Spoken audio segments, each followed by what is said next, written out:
Hello, folks. I'm going to utilize this brief tutorial to kind of go over how to once again import your students into your Google Classroom. So you no longer have to worry about them importing a class code or accepting an email invite. And that it allows the students to automatically be updated as your roster changes. And you don't have to worry about missing out on anybody joining your class. So I kind of have this test classroom here already. Of course, there's no people in it right now.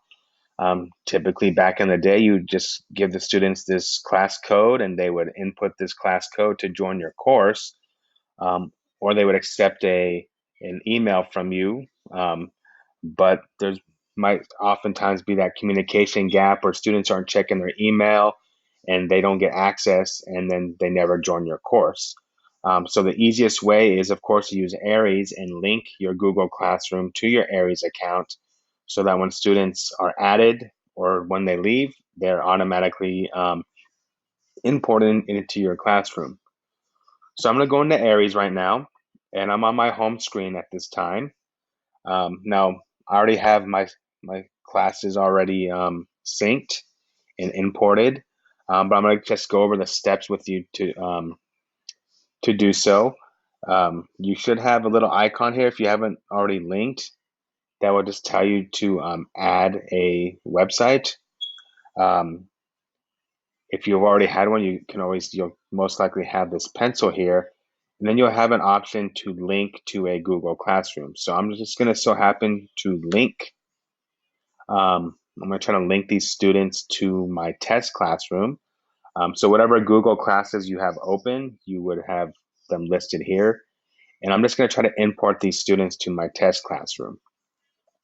So it's as simple as that. When I hit OK, these 19 students are now synced to or linked to my test classroom. So when I go back to my test classroom, I should start to see these students.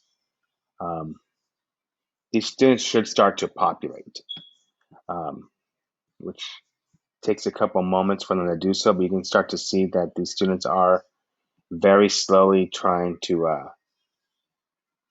populate. And the best part about this is that when students are added, that it will populate for you automatically. Now it is up to you if you want to link all your classes to one Google Classroom or individualize them. It's really a personal preference, but definitely linking is the way to go in terms of making sure your students do get enrolled in your Google Classroom and you don't have to worry about doing it yourself. So thank you, and any questions or concerns, by all means, please email or leave a comment below.